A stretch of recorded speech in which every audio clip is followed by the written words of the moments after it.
Good morning, everyone, and welcome back to Rabbi Dessler. Okay, so we are in the middle of Shavuot, and today we're talking about aiming for greatness. We know that there's a special mitzvah of preparing for Matan Torah.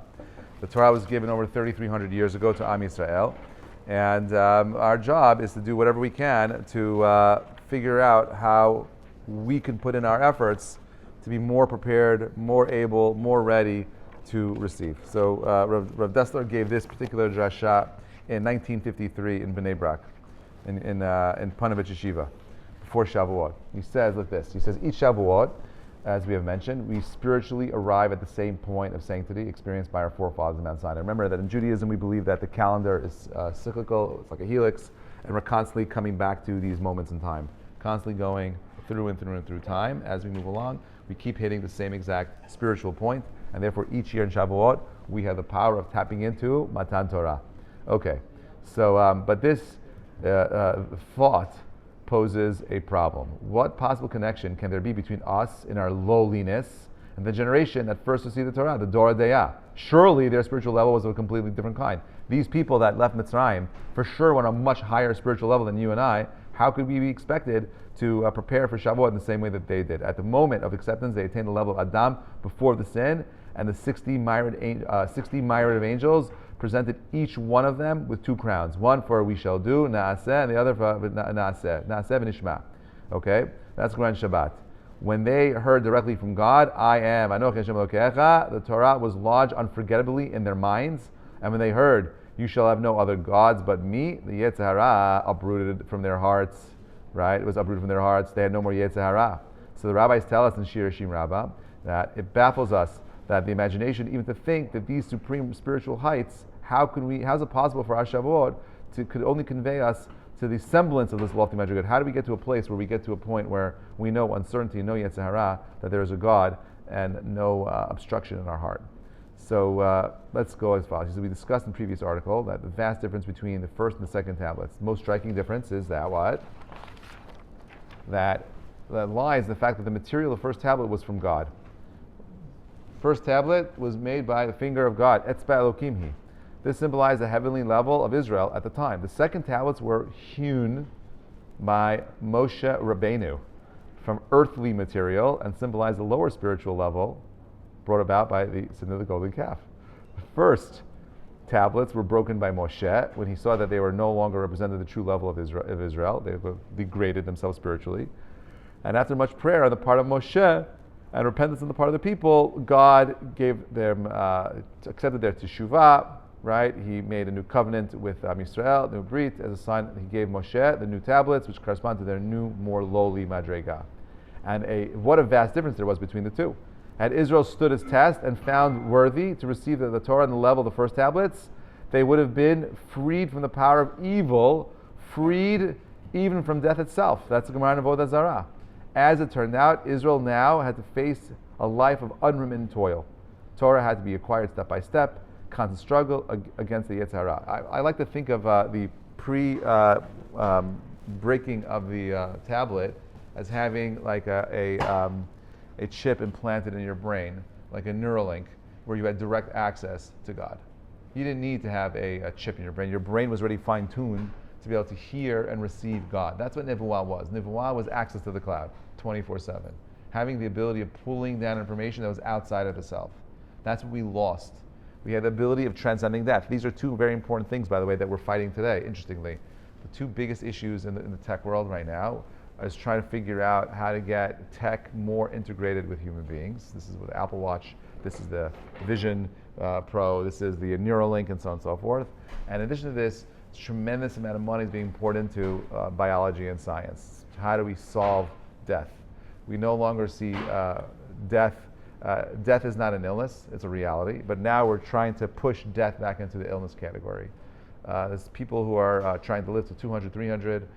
They're taking all kinds of medications and spending a lot of money on figuring out how do we reverse the aging of the cells. Now we know that death actually happens because cells end up recopying themselves, and each cell has a lining that is like an aglet.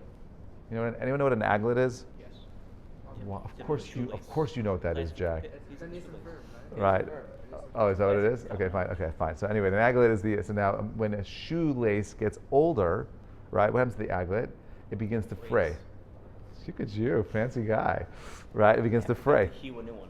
You have to hew a new one. That's right. So that's what aging is. Aging is the cell's aglet being pulled down. The cell walls being pulled down, right? The cells have something like an aglet. As the cell walls kind of get pulled back a little bit, the fraying cells at the edges is what aging is. That's how we age. Membrane? I'm talking about the cell membrane, yeah. Okay, so you have we're trying to stop that. We're trying to understand the mechanics of it, and they say that the number one way of slowing down and stopping aging and disease, the most important thing is not to diet, not to exercise even, but what? Sleep. Got to get a good 7 to 8 hours of sleep every single night. It's got to be clear. So anyway, so we're doing all these interesting things. The world before the destruction of the tablets, we had that built in. We were aware of these things. We had insight. We had knowledge. We had the ability of overcoming all the ailments of humanity, and yet we lost it. What a vast distance, right? So the broken tablets. What happened to the piece of the tablets which Moshe broke on mountain, right? We know they were placed in the Aron together with the new tablets. If they represent the Madriga so high that it was no longer relevant to Israel's sin, why would they preserve it? That's a great question. Why did Moshe put the broken tablets of Luchot Rishonot in the Aron? They were broken. You don't what do you do with broken things? You throw it out. Okay? There's a great lesson learned from this. Whatever the person's actual spiritual status of the moment, if he is determined to rise higher, he must aim for the top. Our rabbis tell us that a person should always ask, when will my deeds resemble the deeds of my forefathers, Abraham, Yitzchak, and Yaakov? That's Tan Beliyahu. A vision of of the very heights is necessary to arouse one from his lethargy to embark on a spiritual journey. The preservation of the first tablets together with the second means that we should never lose sight of that sublime madrega which we attained before the sin. By considering our loss, we must come to yearn for an acceptance of Torah, which will be both sincere and sublime. Meaning, how many of us actually have a vision of what this Shavuot is going to look like for us? Like, have you thought at all? We're counting every single day, the 17th of Omer, right? And we're just counting, not for the sake of counting. We're counting because we want Matan Torah, right? So, well, what are you doing to prepare? We're supposed to be counting. We're supposed to be building excitement, right? When my son got married, his fiancée, before he got married, his wife, then fiancée, made him a countdown chart to count down to their wedding day, right? Because it's so exciting. Every day should be more and more exciting, right? We're counting up to Matan Torah. Well, what are we doing to make it exciting for ourselves? Do we have a picture of what this year's version of us looks like? Do we have a clear understanding of what it means to be the best version of ourselves? Do you have a picture of what you look like as far as being a Talmid Chacham, a Ben Torah, someone with good midot? You don't have that, then rest assured your Shavuot will not be a meaningful one. You can't achieve greatness without having an aim. That's why the first broken luchot, are in the Aron. When God told Moshe to carve out 2 new tablets out of stone, he added, like the first ones, Kirishonim. Right? On the simple level, factual level, this may perhaps be understood, but on the symbolic level, how can 2 so vastly different levels be compared? On our present level, we are subject to the downward drag of the body, while on a higher level, we are free from this. Meaning, at the end of the day, every single choice we have to make is being pushed and pulled by 2 factors. One is the nature of the body, which is just chill and do nothing, right? Go get yourself a nice hot bath and relax, right? And then there's another part of us that's unhappy and unsatisfied with where we're at. We want more. We strive for more. We want to become something bigger, right? I often tell people that are dating in the dating world, like, do you want me to set you up with someone who's mediocre? I don't want a mediocre girl. I don't want a mediocre guy. Rabbi, I want the best. I'm like, okay, great, but are you the best? If you're not the best, why would the best want to go out with you? And therefore, I'm not saying that you have to be this Michael Jordan. I'm just saying that you have to be striving for greatness. By the way, for women, the biggest turnoff is a guy that's not ambitious. Girls love men that are ambitious. People that have dreams. People that are thinking about their future. Thinking about building and creating a better, greater reality for the future. I'm telling you that the way in which you achieve success is by dreaming about it. by having a vision of what it means to be the best, better, greater version of yourself. We must realize that it's possible for us, by determined effort, to achieve such a level of purity, of motive and perfection of our midot, that our interests will no longer conflict with our pursuit of Torah and service of Hashem. Our level will then be comparable, in this respect, at least, with the level of the first tablets. Obviously, tremendous effort will be required. There's no need to train our wills to desire nothing but the truth. No one is pretending that it is easy, but it is well known that every sincere effort we make down here is met by a heavenly aid of a vast scale. Right? According to the pain is reward. In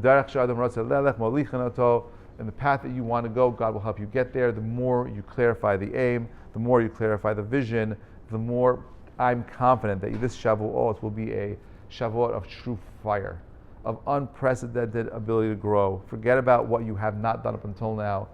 You choose to make this Shavuot great again by thinking about what you want it to look like, making that picture clear in your head, and I'm confident Hashem will help you get there. Have a great day. Bezrat Hashem, we'll pick up tomorrow.